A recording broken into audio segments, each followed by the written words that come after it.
Now when I get to the point I've got to splice a piece of string on here, I generally would just come in here and tie a fisherman's knot, which means I'll tie a knot to one line with the new line, and I'll take the old line and tie an overhand knot to the new line, just like this, and then I'll pull those knots together to form a fisherman's knot. Then I'll just come in here and cut my tag ends off pretty close, just like this.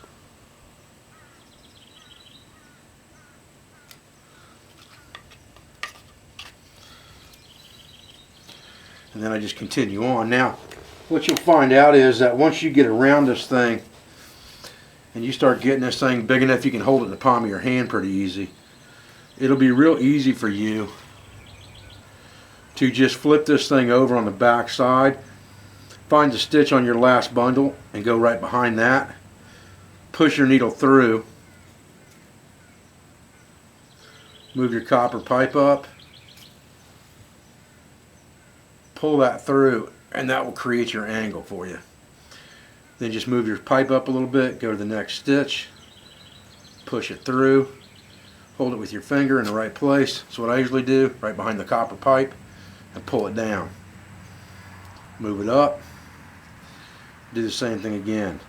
And just repeat that process as you go, adding needles in as you need to. And I'm to the point now where I need to put a few needles in. You can see this thing starting to come up a little bit now, like this. If I don't want a really big basket, that's fine. But I want to keep those to the outside. If I'm trying to make a bigger basket, I want to keep these things flattened to the outside. If I'm trying to make a smaller basket, it really doesn't matter. And I've got some small needles here too. Don't worry about that. Just feed those things in there. They all work.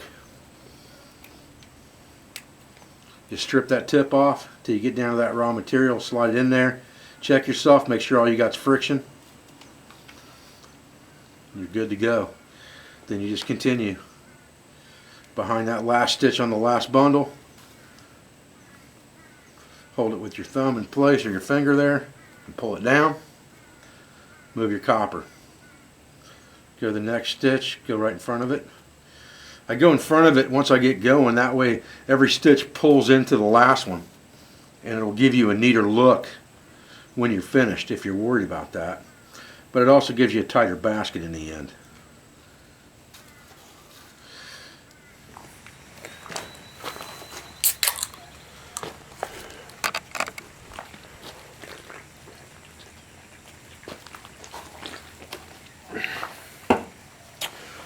Alright, so I came back here for part 2, and it's probably been a half hour, 45 minutes. But I'm starting to come up the sides now and stack. So as I'm moving down, and I'm just going right behind the last stitch, staying in a pretty straight line, coming in at an angle now, wrapping it over and holding it with my thumb, scooting it over and pulling it down tight. And as I pull it down tight, now I'm just kind of rolling that up as I pull down. And I continue the same way, popping off those ends, stuffing the tube from the middle. Again, I don't have to be real particular with the pine needles. Short ones, long ones, 1 or 2s, doesn't matter. They all work. Just shove them in. And once I get that thing thick enough that there's some friction when I pull it up, that's what I'm looking for. Go to the next stitch right there, shove the needle in, push it down sideways. And the reason I go sideways there is because I'm stacking up now. I'm starting to come up on the side of this bowl. So because of that, if I push it straight up, it's going to go in between things. If I push this in and just push straight up and I don't go in between, I won't get it where I want it. If you can push it up in there in between, then you're okay. If not, you need to kind of go at an angle.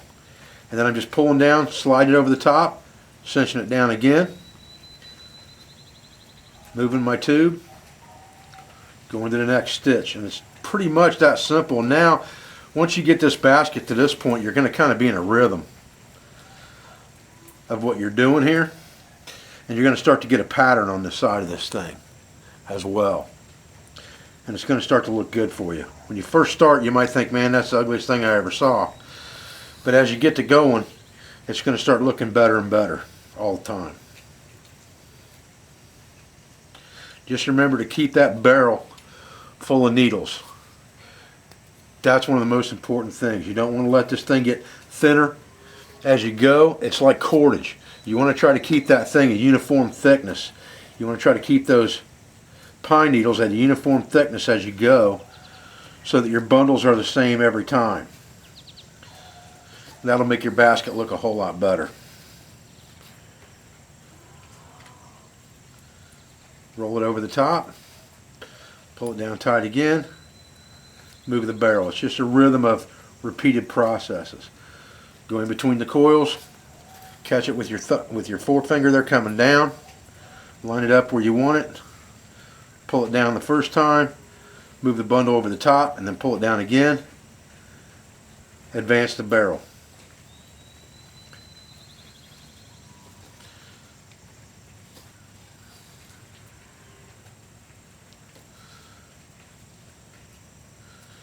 And then just keep loading needles. Like I said, try to get those needles in to the middle if you can. You'll show less ends of your needles doing that in the long run. You can see the end of the needle right there. Less and less of those will show the more you can get that into the middle, the more you can feed those to the middle every time.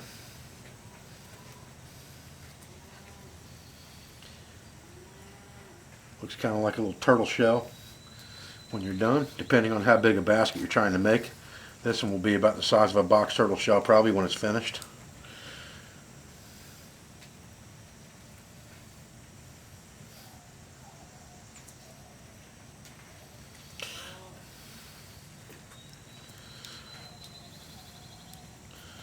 Move that barrel just a little bit more, move that stitch just a shade. Pull him up, there we go. Get around these corners, sometimes those stitches get spread out a little bit more than you like them. You can double stitch it if you need to, and it's not going to hurt anything. Now we're starting to cup in. That's good. That's what we want. Got the cows talking to me in the background here, and I'm just enjoying a little post-rain time out here with Rufus, making a basket.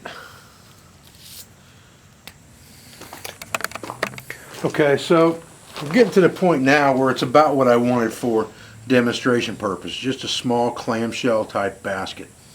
And so we're going to finish this off. When we finish it off, what we're going to do is we're basically just going to quit adding pine needles here.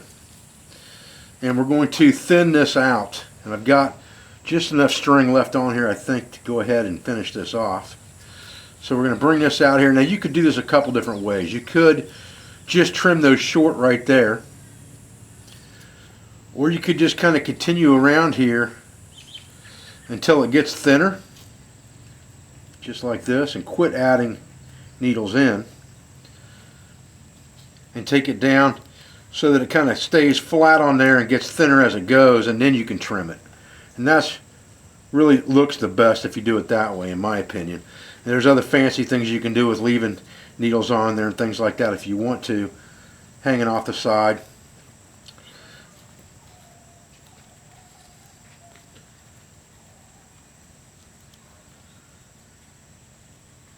So we'll just continue around here, and again, I'm not adding any more needles now at all.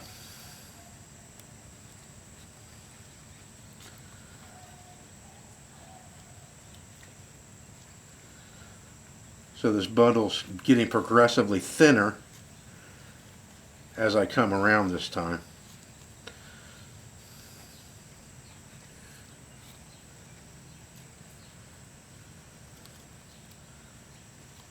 You can see how far that's pulling down right there, and that's probably going to be where I'm going to stop.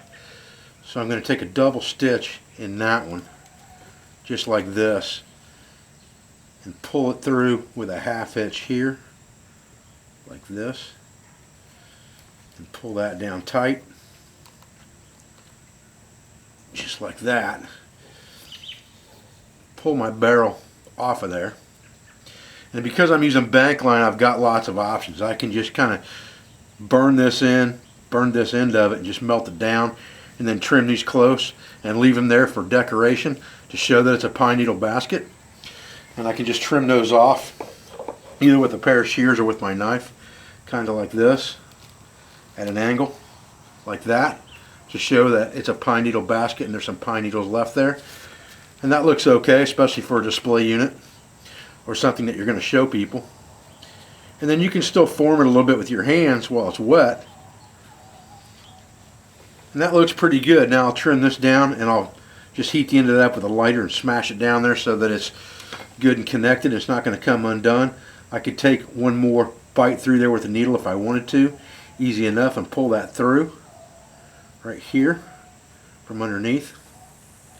And then trim it off like this. Just pull one more bite through there like that. Put another ½ inch in there just like that. Snug that down one more time real good. And then we'll just trim that little end right there. And then we'll just heat that nub up with our lighter. And we'll call that good. And that is our small pine needle basket. And you're only limited by the amount of pine needles you want to use and the patience you have in making a basket like this.